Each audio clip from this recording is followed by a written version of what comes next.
டே 39 இன்னைக்கு என்ன நடந்துச்சு அப்படின்னு சொல்றதுக்கு முன்னாடி இந்த கேள்வி வந்து உங்க எல்லாத்துட்டையும் கேட்குறேன். நீங்களும் கமெண்ட்ல சொல்லுங்க. எல்லாத்துக்கும் ஒவ்வொரு ஃபேவரட்டான சீசன் இருக்கும். உங்களுக்கு என்ன சீசன் ஃபேவரட் இருக்கு? அதுல யார் ரொம்ப பிடிக்கும் அப்படிங்கிறத கமெண்ட் பண்ணுங்க. ஸோ 39 என்னென்ன நடந்துச்சு அப்படிங்கிறது லைன் பை லைனா பார்த்துருவோமா?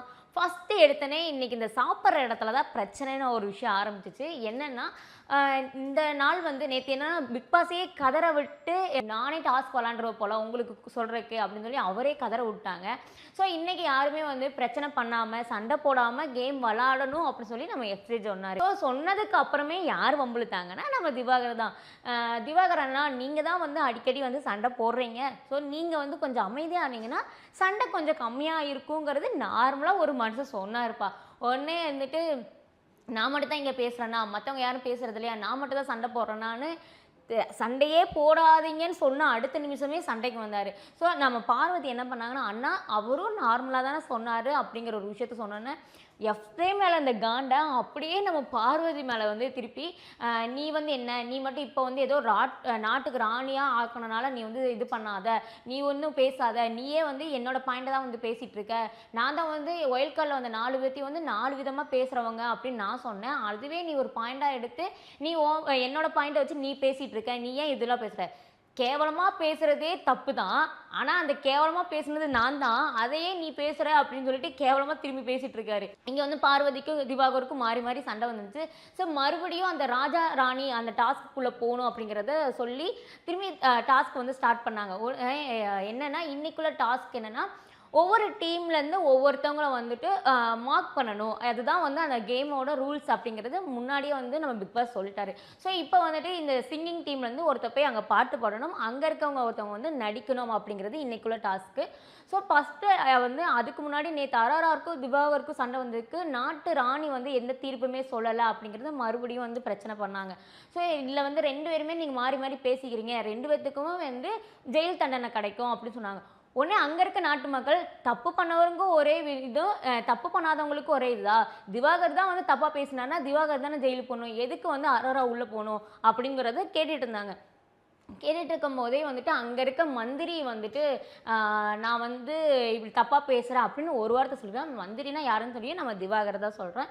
ஸோ அங்கே இருக்கவங்க வந்து நான் இந்த நாட்டு மக்களுக்கு வந்து ராணி வந்து தப்பாக இருக்காங்க அப்படிங்கிறது சண்டை போட்டுட்டு இருக்கும் போதே நம்ம அங்கே இருக்கவங்க யார் சாண்ட்ரா வந்து நான் இந்த டீம்லேருந்து நான் வெளியே போயிடுறேன் அப்படிங்கிறதுக்காக போனாங்க.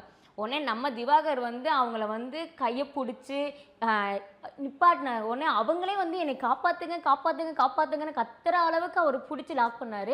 உடனே எல்லாருமே சொன்னாங்க, அண்ணா விட்டுருங்க, நீங்கள் அப்படி தொடர்றது தப்பு அப்படின்னா. இதுக்கு முன்னாடி திவாகர் வந்து திவ்யா கூட வந்து பேசும்போது திவ்யா வந்து கை கொடுக்கும்போது கையை விடாமல் ரொம்ப நேரம் பிடிச்சிருந்தாரு. ஆக மொத்தம் இந்த ஆளை வந்து ரெட் கார்டு வந்து சம்மந்தமே இல்லாதவங்களுக்கு கொடுத்துட்ருக்காங்க. இவருக்கு ஒரு ரெட் கார்டை கொடுத்துருந்தாங்கன்னா கண்டிப்பாக வந்து பிக் பாஸ் நல்லாயிருக்கும் தான் நான் நினைக்கிறேன். ஏன்னா பொண்ணுங்க விஷயத்தில் அவ்வளோ கேவலமாக கேம் விளாட்றாரு, எந்த பொண்ணுமே விட மாட்டேங்கிறாங்க தான் நான் சொல்லுவேன். ஒரு பொண்ணு லைட்டாக போய் அண்ணா அப்படின்னு பேசுகிற பொண்ணு அடுத்த நாள் ப்ரப்போஸ் பண்ணுறாரு, அடுத்த நாள் வந்து அந்த பொண்ணை கையை பிடிச்சிருக்கிறாரு. இவருக்கு ஒரு ரெட் கார்டை கொடுக்க மாட்டேங்கிறீங்களே தான் வருத்தமாக இருக்குது. இந்த வாரனாச்சும் எதாவது பண்ணுங்க அப்படின்னு தான் இருக்குது. ஸோ நம்ம அடுத்து அந்த கேம் விளாண்டுட்டு இருக்கும்போது அரோரா சொன்னாங்க, நான் தப்பு பண்ணல, நான் ஜெயிலுக்கு போக மாட்டேன்னு சொன்னாங்க. உடனே அடுத்த நாட்டில் இருக்கவங்க நாங்கள் வந்து உங்களுக்கு வந்து மந்திரி பதவி கொடுக்குறோம், நீங்கள் எங்கள் நாட்டுக்கு வந்துடுங்க அப்படின்னு சொன்னாங்க. ஆனாலும் நான் எங்கள் டீமில் தான் இருப்பேன் அப்படிங்கிற விஷயத்த ஸ்ட்ராங்காக இருந்தனால ஓகே அப்படின்னு ஆயிடுச்சு. ஸோ திரும்பி என்ன பிரச்சனை ஆரம்பிக்குன்னா இந்த தடவை வந்து கேமில் அதிகமாக வின் பண்ணது வந்து நடிப்பு அரக்கனோட டீம் தான். ஸோ நம்ம பார்வதி அவங்களோட டீம் தான் வந்து இந்த டைமில் வந்து வின் பண்ணாங்க. வின் பண்ணும்போது ஒரு வைரக்கல் வந்து பரிசாக கொடுக்குறேன்னு சொல்லி நம்ம பிக் பாஸ் வேறு கொடுத்து உஸ்பேத்தி விட்டுட்டாருன்னு தான் நினைக்கிறேன். அதுக்கு ஒரு கவுண்டர் வந்து நம்ம வினோத் செமையாக போட்டார். வைரக்கல் எதுக்குப்பா எங்கள் நாட்டுக்கு, எங்கள் நாட்டோட ராஜாவோட சிரிப்பே போதும், அதுவே எங்களுக்கு வைரம் தான் அப்படிங்கிற ஒரு விஷயத்தையும் வந்து தெளிவாக சொன்னார். உடனே நம்ம திவாகர் வினோத்துனா வந்து எங்கேருந்து இப்படி குதிச்சு பாஞ்சு தாவிலாம் வருவாருன்னு தெரியல. உடனே அவர் நக்கலாக ஒரு லுக் வர விட்டோன்னே வேணா நீங்கள் சொல்லுங்கள், அந்த வைரக்கலை பக்கத்தில் இருக்க பாறாங்கள் வந்து கடல் முட்டையை எடுத்து சாப்பிட்ருவோம் அப்படின்னு சொன்னாங்க. உடனே நம்ம ஆளுக்கு வர வாயுதில் பிளாஸ்டிக் இதெல்லாம் ஒட்டி ரொம்ப அமைதியாக இருக்க வச்சுருந்தாங்க. எப்படா அதை திறப்பாங்கன்னாங்க. உடனே நம்ம ராணி உங்களுக்கு எதை பேசணுமான்னு எடுத்த உடனே எனக்கு டாஸ்க் பண்ணும், அவரே வந்து ரூல்ஸையும் மீறுவார், அவரே வந்து எனக்கு ரூல்ஸ் போடுறேன் அப்படிங்கிற ஒரு விஷயத்தையுமே வந்து போட்டுக்குவார் போல். பிக் பாஸ்னு ஒருத்தருக்கு வந்து அங்கே மதிப்பே இல்லைன்னு தான் நினைக்கிறேன் இந்த சீசனில். உடனே இங்கேருந்து இவர் கிண்டல் பண்ணானா அங்கே இருக்கிறவ வந்து நீ காக்கா அது மாதிரின்னு சொல்லி வினோத்தை கிண்டல் பண்ணாங்க. ஆக மொத்தம் மாறி மாறி 2 பேரும் கலாய்க்கிறாங்களாம். ஆனால் வினோத் வந்து அதை ஜோக்காக எடுத்துகிட்டு போய்க்கிறாரு. இந்த திவாகர் வந்து எதுக்கு அந்த கேமுக்கு வந்தார், எதுக்கு என்ன பண்ணுறாரு, என்ன பண்ண போகிறாருங்கிறதே தெரியாமல் இருக்கு. வெளியே இருந்தால் கூட ஏதாவது ரீல்ஸை பண்ணி நம்மளையும் வெறுப்பேற்றி அவரும் வெறுப்பாகி அப்படி தான் போயிட்டு இருந்தார். அவரை ஒரு ஷோக்குள்ளே போட்டு இருக்கிற பிக் பாஸ் ஹவுஸையே வெறுப்பேற்றுறீங்கன்னு தான் நான் நினைக்கிறேன். ஏன்னா அந்த ஆள் பண்ணுறது அவ்வளோ கேவலமாக இருக்குது. அடுத்த டாஸ்க் என்ன அப்படிங்கிற ஒரு விஷயத்த வந்து தெளிவாக சொன்னாங்க. அதுக்கு வந்துட்டு இந்த டீமில் வந்துட்டு ஒரு 3 பேரை நீங்கள் செலக்ட் பண்ணணும். செலக்ட் பண்ணி அவங்க வந்து எல்லாத்துக்கும் பொதுவாக வந்து பேசுகிற ஆளாக இருக்கணும் அப்படிங்கிறத வந்து பிக் பாஸ் சொன்னார். இவங்களே தான் வந்து அனுப்புனாங்க அந்த 3 பேர்த்தையும். யார் யாருன்னா நம்ம கனியக்கா, விக்ரம், அதுக்கடுத்து வந்து அமித். இவங்க 3 பேர் தான் வந்துட்டு தெளிவாக பேசுகிற ஆட்கள் அப்படிங்கிறத வந்து அந்த டீமில் இருக்கவங்களே தான் தெளிவாகவும் சொல்லி அனுப்புனாங்க. இது வந்து என்ன ரூல்ஸ், என்ன கேம் அப்படிங்கிறது பிக் பாஸ் தெளிவாக சொன்னார். 13 ரோல்கள் இருக்கும். லாஸ்ட்டில் இருக்க 4 பேர் வந்து தேவையில்லாத கண்டென்ட்டு, தேவையில்லாமல் இடத்துல வந்து சண்டை போடுறவங்க, தேவையில்லாமல் பேசுகிறவங்க. ஃபஸ்ட்டு 4 பேர் வந்து ஒரு விஷயத்த வந்து கரெக்டாக பண்ணுறவங்க அப்படி நீங்கள் ரோல் பண்ணி நிப்பாட்டி வைக்கணும் அப்படின்னு சொன்னாங்க. இந்த நடுவில் இருக்கிறவங்க வந்து 2மே ஈக்குவலாக பண்ணுறவங்க தான். ஸோ ஃபஸ்ட்டு லாஸ்ட் இருக்கவங்க தான் யாருங்கும்போது நமக்கே தெரியும் அந்த லாஸ்ட் ஃப்ளோரில் வந்து யார் யார் இருப்பாங்க அப்படிங்கிறது. 10வது இடத்துல வந்து நம்ம யார் இருப்பாங்க உங்களுக்கு தெரியும். நம்ம கம்மு தான் இருந்தாங்க. 11வது இடத்துல வந்துட்டு எஃப்ஜே. அப்படியே அடுத்தடுத்துங்கும்போது லாஸ்ட் ரோல் அப்படிங்கும்போது நம்ம திவாகரும் பார்வதி இருந்தாங்க. பார்வதி திவாகருக்கு வந்து நம்ம சொல்லவே வேணாம். எந்த இடத்துல எப்படி பேசுகிறாங்க அப்படிங்கிற விஷயமே தெரியல. அந்த அளவு தான் கேவலமாக பேசிகிட்டு இருக்காங்க. நமக்கே அவங்க ரூல்ஸ் போடலனாலுமே நமக்கே தெரியும் யார் இந்த இடத்துல கேவலமாக பேசுகிறாங்கன்னு. ஃபஸ்ட்டு இடத்துல யார் இருக்காங்க அப்படின்னு பார்த்துட்டோம்னா நம்ம சபரி இருந்தார். செகண்ட் ரோலில் வந்து சுபிஷா இருந்தாங்க. ஸோ சுபிஷா வந்துட்டு தெளிவாக நம்ம இதுக்கு முன்னாடி எந்த சண்டையுமே போடலை அப்படிங்கிறது தெளிவாகவே தெரிஞ்சு. ஏன்னா எந்த வீக்லேயுமே அவர் வந்து திட்டு வாங்கலை அப்படிங்கிற ஒரு விஷயம் வந்து கரெக்டாக தான் இருக்குது. ஆனால் இதுலேயும் நான் பிரச்சனையே பண்ணுவேன் அப்படின்னு சொல்லி நம்ம அண்ணன் தங்கச்சி ஏன் இவ்வளோ கேவலமாக பண்ணுறாங்கன்னு தெரியல. மறுபடியும் சண்டைக்குன்னு வந்தாங்க. நீங்கள் வந்து ரூல்ஸ் வந்து கரெக்டாக பண்ணலை, நீங்கள் வந்து உங்கள் டீமுக்குன்னே விளாட்றீங்க, நீங்கள் குரூப்பிசம் பண்ணுறீங்கன்னு ஒரு விஷயம் வந்து ஆரம்பித்தாங்க. அடுத்து நாங்கள் மட்டும் தான் பேசுகிறோமா? பிக் பாஸ்னாவே பேசுறதுக்கு தான் அர்த்தம். பிக் பாஸில் நீங்கள் பேசலன்னா என்ன? பேசலாம். ஆனால் இந்த அளவு கேவலமாக பேசுவாங்களான்னு எனக்கு தெரில.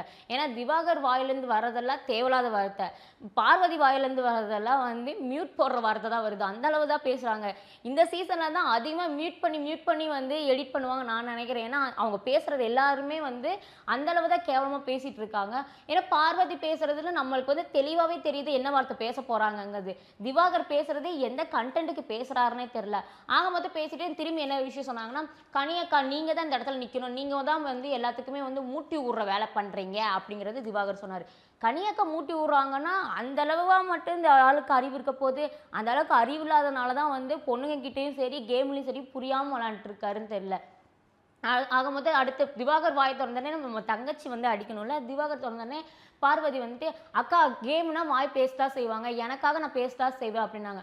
உங்களுக்காக பேசலாம் பேச வேணான்னு யாருமே இங்கே சொல்லலை. ஆனால் உங்கள் விஷயத்த மட்டும்தான் பேசணும். மற்றவங்க எல்லா விஷயத்தையுமே பேசுகிறீங்க, எல்லாத்தையுமே பண்ணுறீங்க.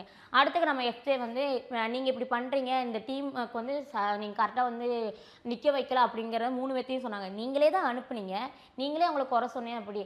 இதெல்லாம் ஒரு சைடு இருந்தாலும் சம்மந்தமே இல்லாமல் 5வது இடத்துல இருக்க திவ்யா வந்து கத்துனாங்க. நீங்கள் வந்து இந்த இடத்துல வந்து நீங்கள் உண்மைதான் பேசுவீங்க, நாங்கள் நினச்ச டீம் செலக்ட் பண்ணோம், ஆனால் நீங்கள் அப்படி இல்லை அப்படின்னாங்க. 5வது இடத்துல தாம்மா நீ நிற்கிற, 5வது இடத்துக்கே மதிப்பு இல்லை அப்படின்னு நீ பேசுனேன்னா லாஸ்ட்டில் நிற்கிறவங்கலாம் என்ன பேசுவாங்கன்னா எங்களுக்கு தெரில. சரி இந்த டாஸ்கில் சண்டைன்னு போயிட்டு இருந்தாலும் அடுத்து முன்னாடி ஒரு டாஸ்க் கொடுத்தாங்க. ஆப்போசிட்டில் அந்த ராஜாராணி டாஸ்கில் வந்து கோட்டை கட்டணும், இந்த கோட்டை யார் அழிக்கிறாங்க, அந்த கோட்டை யார் அழிக்கிறாங்க அப்படிங்கிறதா கேமே முடிஞ்சதுக்கப்புறம் நீங்கள் வந்து கையை பிடிச்சி நிற்க வச்சதும் தப்பு தான், ஆப்போசிட்டில் டீம் வந்து அடித்ததும் தப்பு தான். ஆனால் பார்வதி என் டீமு கரெக்டு, மற்றவங்க டீம் அப்படி இல்லைனாங்க. விக்ரம் என்ன சொன்னார்னா 2 டீமுமே வந்து நடுநிலை தான், 2 பேருமே தப்பு பண்ணியிருக்காங்க, ரீமேட்ச்சில் வேணான்னு சொன்னாங்க. பார்வதி எனக்கு ரீமேட்ச் வேணும் அப்படின்னாங்க. பிக் பாஸ் ஹவுஸ்லேயே வந்து அடுத்தடுத்து ரீமேட்ச் கேட்குற ஒரே ஆள் இந்த பார்வதி தான் நான் நினைக்கிறேன். கண்ணில் அடிபடுறதுக்கு இவங்களுக்கு உண்மையே சொன்னால் வாயில் அடிபட்டிருந்தா பிக் பாஸ் நல்லா இருந்திருக்கும்.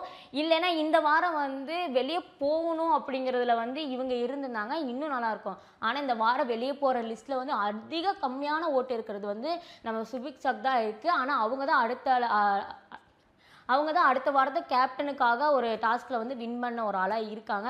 ஸோ அடுத்த வாரம் என்ன இருக்க போகுது அப்படிங்கிறது தெரியல. யார் வெளியே போகிறாங்கன்னு தெரியல. ஓட்டில் அவங்க தான் கம்மியாக இருக்காங்க. ஸோ இந்த டீம், இந்த ராஜாராணி டீமை பற்றி நான் இன்னைக்கு என்ன நடக்குது அப்படிங்கிறது நாளைக்கு வந்து உங்கள்கிட்ட சொல்ல போகிறேன். ஸோ பிக் பாஸில் வந்துட்டு இந்த விஷயத்தை வந்து விஜய் சேதுபதி இன்னும் இந்த வாரத்தில் கேட்டால் நல்லா இருக்கும் அப்படின்னு நீங்கள் நினச்சாலும் அதையும் கமெண்ட் பண்ணுங்கள். பாய் பாய்.